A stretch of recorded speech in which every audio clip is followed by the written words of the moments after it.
And welcome everyone to Unleash the Cragle podcast. I am your host, Jonathan Cragle, and I want to thank you for taking the time to spend with us on this day.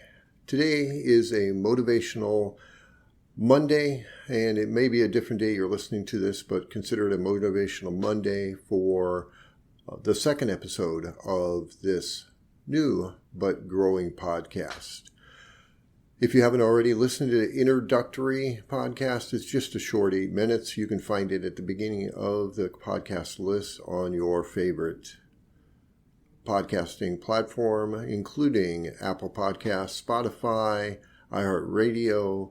Also, we will have this up on YouTube and other platforms. Be sure to subscribe, like this audio and this podcast, and be sure to send it to your family and friends.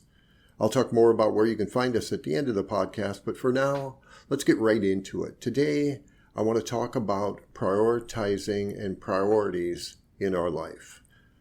And in particular, I want to talk about prioritizing our family and our friends. Pope Paul VI had a quote that said, "Someone should tell us right at the start of our lives that we are dying. Then we might live life to the limit every minute of every day. Do it. I say, whatever you want to do it now. There are only so many tomorrows." And so I think that's the first thing. A lot of people talk about wanting to live longer. The reality is once we are born, we are on a path towards dying. Some of us live longer, some of us live shorter, but we can try to extend life. But the reality is we will all die at some point. And most people don't want to give a thought to that or don't care, especially when you're younger, you're carefree, as you should be. You're a kid. But the reality is we all have 60 seconds in a minute, 60 minutes in an hour, 24 hours in a day, and 365 days in a year. And so we have to consider the idea that we don't know when we will die. We just don't. And I've faced it enough, and I'll have some episodes coming up talking about grieving. But just to be vulnerable here, my son, one of my sons, fourth son, it was 25 years old, would be 26 in November, found out March 18th of this year, just a few months ago, that he passed away in his sleep. And I will talk about that in a upcoming episode 2 of talking about grief. The reality is, I've always heard that, and heard from my own mom, that parents should never be burying their children. And I never understood fully that because I had never lost a child. The reality of the matter is I have lost a child. And while there was nothing I could do about it, the stark reality is I never imagined that he would be gone so soon. And as a result, I have lived in having lost parents, father at age 16, my mother about 8 years ago, 7 years ago actually, a brother, grandparents, relatives, friends. You never ever know when a person will die, nor do you know when you will. And I think sometimes we can get very comfortable with going through the motions of life without the reality of how fragile our lives are. So today I want to talk about priorities and what's important to you. So if you could grab a piece of paper and a pen or pencil. I'll take a moment here, let you go grab that, and I will talk for a moment, but go ahead and grab that. Don't try to do this by memory. We'll just do an exercise together, and it'll be great. So grab yourself a piece of paper or pen or pencil, something to write on. And we'll get started here. I'll give you a few more seconds. Okay, take a deep breath with me.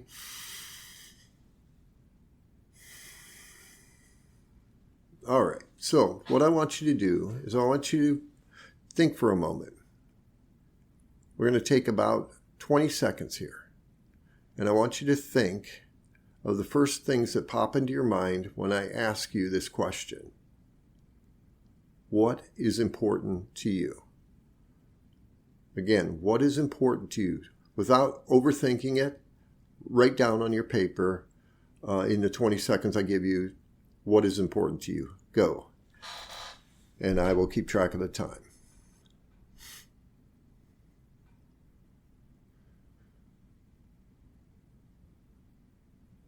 Again, just keep writing. Just quick blurbs. About 8 more seconds of this.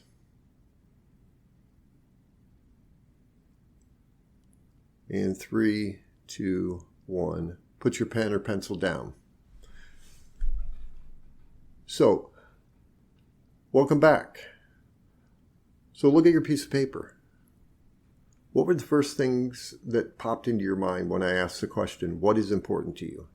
And what are those things you wrote down? Even if you didn't write them down, if you recall that you thought of them, and be honest, write them down. Maybe you didn't have time to, but if something popped in your mind after the 20 seconds, okay, I get it. But our subconscious will remember answers and will really it'll bubble to the top, the answers that we really feel or are inside of ourselves will appear right away. And so, to be very honest, when I did this, the answers that popped into my mind, I wrote down, and as I evaluate it and evaluate my time, yes, those are the things that I consider important. Now, are they answers that I'd love to have be important? Maybe not. But that's not what we're trying to do. We need to deal in reality first and where we are, and then we can try to make some of those changes. So look at your list. Some of you might have family. Some of you might have children. Some of you might have written down work or health, or it's important to exercise, or it's important to sleep, or it's important to go out and party on weekends. Whatever you wrote down, have a look at that. That really is a good indicator of what you consider to be important in your life. And most likely, you spend the majority of your time doing those things. So, did you think of a sibling, a pet, a boyfriend or girlfriend, your health, money, power, prestige? What I'd like you to do is take a moment and look at that list, and if there's any of those items that you'd like to replace now, I'd like you to draw a single line through an item that you would like to replace, and now that you've had a chance to think about it, I'd like you to put next to it what you would want to replace it as being important. So if you put money and you believe that your family is more important than the need for more money or money, then go ahead and draw a line through that and put your answer next to it. And if you end up replacing everything, okay, you do. But again, this is your opportunity to correct it, and don't add to your list at this point, but go ahead and just replace any of the items you happen to write down. Okay, now so we have an honest list here. We're going to take this a step forward and think about what are the areas of your life that you spend the most time on? What do you spend the most time on during your week?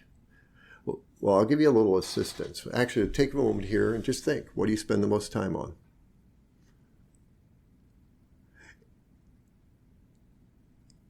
And instead of me rattling off the things I came up with, sleep, work, exercise, and so forth, let me reference and refer you to a 2021 U.S. Bureau of Labor study that broke down the average amount of time for various activities for men and women for each day. Now, again, these are a study that they did. Yours may be a little bit different, but rather than, and I will reference this in the show notes so you'll have a chance to actually look at this. But let's go through the list here. As I read through this, time spent in primary activities. So we're going to take the average number of hours per day. You have 24 hours. And in personal activities, and under this they have sleeping as one of the main ones, personal care activities. Sleeping was basically the main thing. And for men, they had 8.87 hours, for women 9. So about the same. And so over a third of the time of your day, the average person was spent sleeping.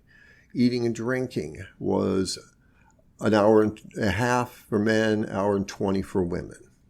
Household activities, and under this they have housework, food preparation and cleanup, lawn and garden care, and household management. And under that, the overall they had for men was 2 hours and 16 minutes, for women 2 hours and 2.7 hours.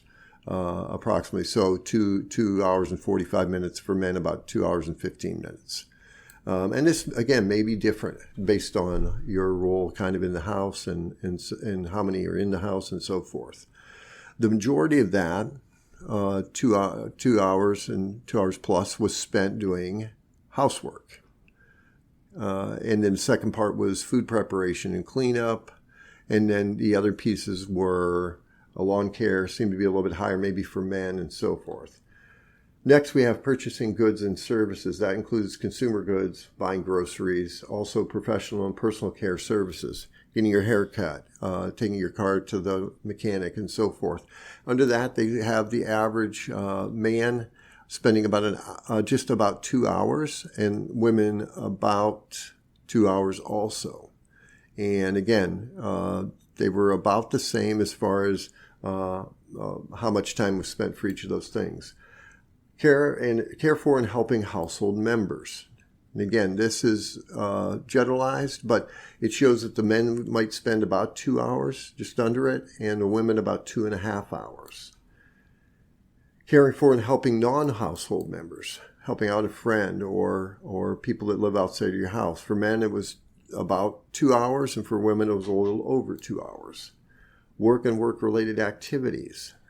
For men, about just under 9 hours. For women, just about 8. Again, these are just generalized statistics from the study.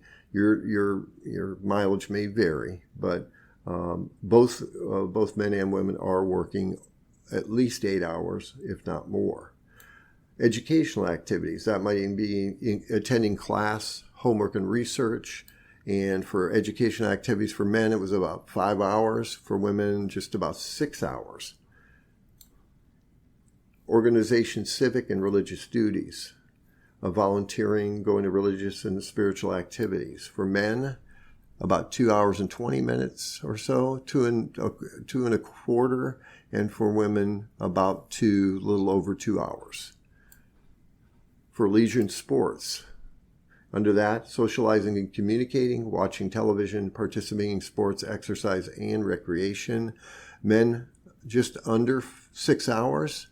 Women, a bit over 5 hours. What do you think the biggest, out of socializing and communicating, watching television, participating in sports, exercise, and recreation, which one of those categories had the most of that time that we just talked about? Just under 5 hours for men and or just under 6 hours, and just over 5 hours for women. What was the biggest category, biggest time suck, if you will? It was watching television. Just under 3 hours, or under 4 hours for men, and not probably 3.5 hours for women. Sports, being involved in exercise and such, was the lowest out of that category. About 1.5 hours or so for men, and just under 1.5 hours for women. Telephone calls, mail, and email, about 3/4 of an hour for men, just over 1 hour for women. And then other activities that aren't classified elsewhere, about 1.5 hours for men, and 1 hour and 32 minutes, or 1.5 hours basically for women. So about the same there. So the majority of our time is spent obviously sleeping. It's spent working. But when you think about the breakout, all the other activities we just listed here, the biggest time parts were educational activities might be there, attending class, homework, research, etc.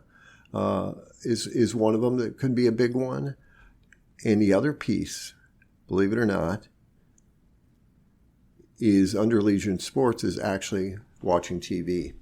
Now, why is that important? We could say that we spend time with our family when we're watching TV, but again, we know, and I enjoy movies, I enjoy TV, but TV is a non-active activity. You sit there and you consume, but there's really not any interaction, even with the people that are with you. When we watch sports, maybe you're with friends and you watch it together and you're excited together.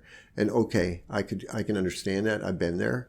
But again, it's still you consuming it, and maybe there's response, but there's not as much interaction during that. It's just a one-way direction from the TV to the consumer. And so why this is important is because as we look at this, and again, I'll reference this in the show notes so you can see it and read through it yourself. But then they also talk about the civil, population overall, including kids that are like 15 and such. But the stats I talked were more for adult male and female, and people that I believe are above 18. So that's why we'll see a combination of work and also school. But if you're doing 5.5 or 6 hours of school, you may or may not be working a full 8-hour, 9-hour day, but those two kind of offset each other. So it works out the same in a sense. So does any of this resonate with you? I know it sure did with me when I thought about it. And again, I'm a single guy now, divorced, but I don't have any responsibilities in the sense that my children are all grown and have families of their own. And so my need to take care of them, to get them ready, to do any part of care for them is limited. It really only comes down to when I visit, I may spend time with them and with the grandkids, but my direct time has shifted a bit. But for the majority of people, these are numbers that fit. Why is this important? And why am I talking about this? Well, again, connection is critical for every person. Every one of us knows that. And if COVID didn't show us anything, it showed us that being with people was critical. And a lot of issues occurred because despite doing virtual and being online electronically, the connection wasn't the same. And when you were able to finally get the mask off and spend time with people and exercise together and be outside and be at concerts and just barbecue together, people's mental health got better, it got stronger, people became happier, less disconnected and so forth. And this actually goes down, this disconnectedness goes all the way down to the very youngest, including our infants and even babies that aren't born yet. We spend so much time doing things that are urgent rather than important. And we hear that so often, this is urgent, you got to do this. And there's a whole other thing about urgent versus important. Urgent is something that pops up suddenly, but is not an emergency, but acts like it is. Important are things that are going to have long-lasting effects. And so there's plenty of lists. I can do a podcast about the tyranny of the urgent. I've written about it in one of my books that I've written. But basically, the tyranny of the urgent is the urgent. That which seems to be important but is not has replaced that which is really important. And so a response online to someone who made a comment to us, or maybe we commented on somebody's post and somebody posted back and disagreed with us vehemently, or gave us the business, that becomes urgent to respond to rather than putting the phone down and spending actual quality time with our family or our children, or getting some sleep that's critical for ourselves, or so forth. And there's just an endless list of things that are urgent. It's urgent to make sure to stay up with all of our social media, but at the cost of our sleep. And so something that's not necessary replaces that which is necessary. And so what we want to do is not just connect with people, but we want to connect with people that are important to us. So let me tell you a little, again, be a little vulnerable here and tell you a story. When I was 16 years old, I will talk a little bit about this when I talk about grief. But when I was 16, it was homecoming day. I was a junior in high school in the great state of Iowa. It was a beautiful blue, hot day in fall, and I was on the high school football team. And on Fridays, we always went to one of the local restaurants, and I grew up in a very small town. We'd go there for our team dinner. Well, I had forgotten one of my pads, basically the tailbone pad, and you could play without it, but I landed on my tailbone enough times over the years when I was younger that it flat out hurts. And so having at least that pad there to me was really important. So I had forgotten that when I had washed my pants, so I ran home to get it. It was sitting in the laundry room. I ran down the stairs, grabbed it, was heading out the door when in our driveway was the chief of police. And again, we were a good family in the sense that we never got in trouble. We didn't get pulled over for speeding. We were just, but in a sense of good family, we didn't get in trouble. It was unusual for the chief of police to be sitting in our driveway for any reason. Well, he's there, and I'll never forget, had gotten out of his car. He's a big guy, Tom Helling, and he said, "Get in the car." Well, I didn't know what to make of it. I'm like, "Why?" He says, "Don't talk, just get in the car." And so I did. And, you listen to the chief of police. I was always told to respect authority and growing up, and so I got in the car. He pulled out and proceeded to basically gun the engine. And we drove at high speed with the lights on. And I asked what was going on. He says, "Your dad's in the hospital. He was in an accident." Didn't know any more than that. He didn't say any more. It was probably a 18 to 20 minute drive up to the hospital in the bigger town where we lived. So on the drive up there, my mind is thinking, well, what am I going to do? And so I remember blurting out, "Hey, I need to let my coaches know that I'm not going to be there, because if you miss team dinner, you didn't play."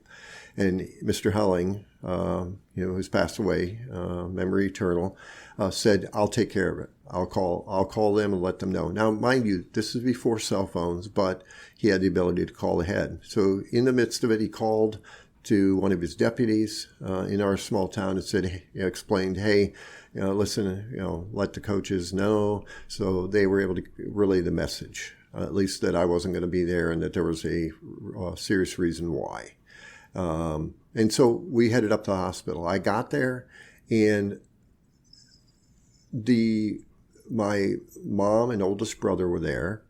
My other brothers were traveling in from college, one from Minnesota, about 4 hours away, and the other one from Iowa State, Ames, which was probably 2-hour drive away. And they were coming back because it was homecoming day. So this was a chance for us all to get together as family. The interesting part of the story is that my dad was very good with time, very good with his schedule. And again, this is before cell phones or online scheduling or any of that. My dad was always 10 minutes early to things, and he was always at a place he needed to be every time. Well, in the midst of this, there had been confusion about when my brothers were coming back and when homecoming was. I'm not sure if it was a missed schedule on our school schedule, whatever it was. He had scheduled and took off the week before. So he was at my football game and the week prior. And so he was going to go to work and then see us all after he got off work, doing evening shift at John Deere that he worked at.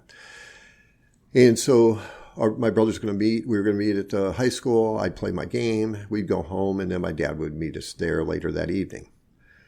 It turns out that they're all driving in, and again, no cell phones, and they basically put an APB out. At this point, I know what's going on. I get to the hospital. I'm not sure exactly what's happening, other than the fact that I was told that my dad was in hit by a 18-wheeler on his motorcycle. He was making a legal turn, and the truck driver was trying to pass him at a intersection. And because of various things that were going on for the driver, he could not basically lose the load that he was carrying, or he would lose his job. He was kind of on probation. So he made the attempt, in beautiful blue skies, to try to pass my dad on the left. And he figured my dad would see him in the mirror and not turn. Well, my dad didn't see him, and the gentleman hit my dad head on. Well, sideswiped him, sent him about 200 and some odd feet down the road, his motorcycle, and actually I guess the motorcycle went about 220 feet, and my dad ended up going about 100 feet, and ended up being stopped in essence by one of the cement areas for a stop sign. And he was still alive and was alive when the ambulance got there. But it was a very traumatic accident. And so he was hit at 2:15 on a Friday afternoon, and my brothers were traveling in. They got calls. One of my brothers went to the football stadium. People frantically told them that we were at the hospital. They had a police escort get him up there. My last brother came in at about 8:45-ish p.m., so about 6 and a half hours after my dad was hit. And my dad lived for about another 25 minutes and then passed peacefully about 9:15. So thank you for listening to my story. But the reason it's important is because I had said, I had gotten into a fight the night before with him, had gone to apologize to him before I went to bed. And that's the last words I spoke to my dad when he was alive. I mean, where he was awake. We spoke to him when he was in the hospital bed. We knew he was responsive to it. We knew he was responsive to our words, but there was nothing we could do. The injuries are too traumatic and too much. The fact that he lived long enough for us all to arrive and be there together was clearly the kind of man he was and the strength he had. The injuries normally would have killed someone at the scene. And so my point of all this story, and you listening to it, is that my dad was one of the most important people, if not the most important people in my life, and my brother's life, my mom's life, and so forth, and many people who relied on him's life. And yet, in an instant, basically, he was gone. And we can talk about the impact of that in my life and so forth in another episode. My point with it is we just don't know. We always believed that we would die before my dad. My dad was just a incredibly kind, strong, godly, caring man with incredible integrity. And yet he was taken in an instant through really no fault of his own. And so my point with this is that we need to value and really care for with our time the value of those things and people that we truly care for. Items are going to come and go. Exercise is critical, it's important, but the reality of the matter is that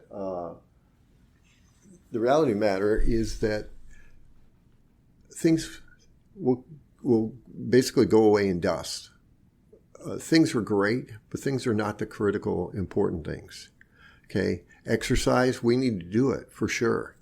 But if you had to give up a little bit of exercise to spend more time with those that are important to you, I think it would be a fair trade.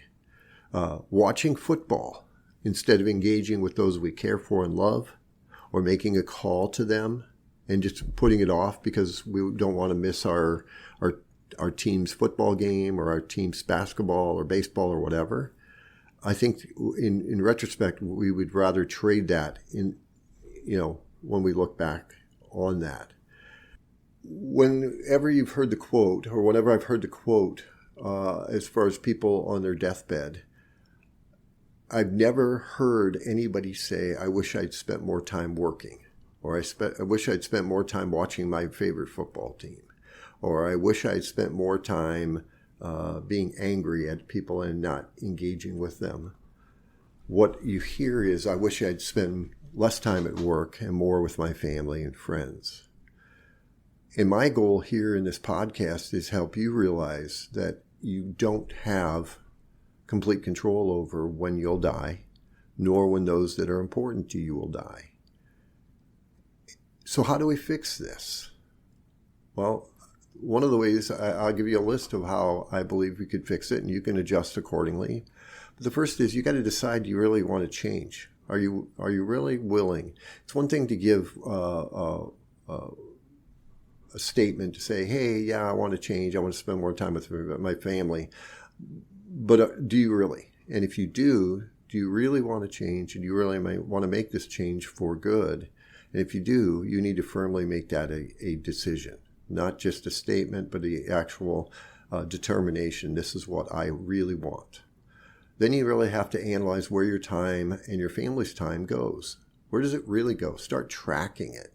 Track it for a week and see where you have holes in the time, wasted time, time that can be adjusted, and so forth. What areas can you change or become more efficient at? For example, could you have somebody could you do laundry service? Could you occasionally get food prep where food is prepared ahead of time? Could you work with somebody like a friend where you prepare meals and you prepare not only meal prep together, but prep meals for your families ahead of time, so it just is easy to pop in the oven and so forth. Another area is to commit to doing family dinners. It's something we did when we were in the 40s, 50s, and 60s, but it's become less so now with busy schedules for teens in lots of activities. Meals get grabbed on the go. I would really say that committing to having a family dinner, and you could start with 3 nights a week and then work your way up to having many more, including every meal, every day, evening meal together. Commit to spending that hour together and adjust the times accordingly, but don't let the schedule dictate your dinner. You dictate your dinner and work the other schedule stuff around it. And some people may push back on that, but I'm telling you, family dinners are one of the things that my kids have always come back with, and great credit to their mom for keeping that going. I got so busy with time that we would have a lot of times where we would sit down, but we wouldn't sit around the table. We would sit together, but we'd sit on the floor or sit wherever. Sometimes I would let the kids grab their food and go do some other stuff, kind of separate. So we were in the same household, but we didn't eat together. Eating together is one of those memories and things that we can control and do, but we need to commit to doing that. And if you do that, your children, I guarantee you, will come back and thank you for that time that they had. So start with a few days and grow it into more.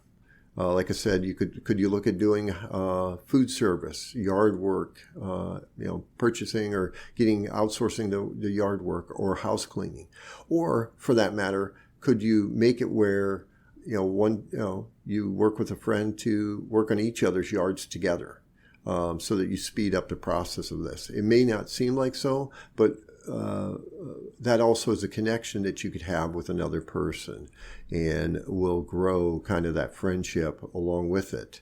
And again, not just with family, but with your friends also. So work together to take care of your lawns together and get that taken care of. And then reevaluate every couple months and adjust your plan accordingly. Don't just stick to one schedule. Adapt, adjust, see how you can make it even more efficient. Now, a bonus is, and this is something we can all do and need to commit to doing, because, again, regret always happens after someone's passed on, is I wish I had called them more, or I wish I had talked to them. And texts are great, but text should never replace an actual voice-to-voice call. Minutes are free. We have lots of them on our cell phone plans. Pick up the phone, even after you get done listening to this, and call your family and friends and tell them you love them. And just all you have to do is just say, hey, I want to tell you I love you. You don't have to talk a long time, but commit to doing it every day, because you'll wish you had if someone suddenly passes on. That's what you'll remember. You'll regret not having made that call because you were too busy doing something urgent. So nothing replaces the beauty and memory of another's voice. It's what I remember from my dad, my mom, and so forth. So I'm going to leave you with a quote. M. Scott Peck said, until you value yourself, you won't value your time. Until you value your time, you won't do anything about it. And so not only valuing ourselves, but our families and friends, those we consider very important, until you really value that and that the time you're spending with or without them, nothing's going to change. The time is so critical in our use of it. And since we don't know when a loved one is going to be taken earlier than we expect, or that we could be, relationship investments in our family, spouse, children, grandchildren, and friends will always be the best investment. It will be the longest lasting, and the very thing that we will either be thankful for or we will regret we didn't do. So my question to you is, how will you change for your families and your own benefit? This is Jonathan Cragle for the Unleash the Cragle podcast. Until next time, take care of yourself, love your family and friends, and tell them you do. And be kind to those whom you come in contact with every day. Thanks again for listening. Be sure to follow, subscribe, and like. Share it with your family and friends. We're on all the major platforms. And we thank you. I'll see you soon.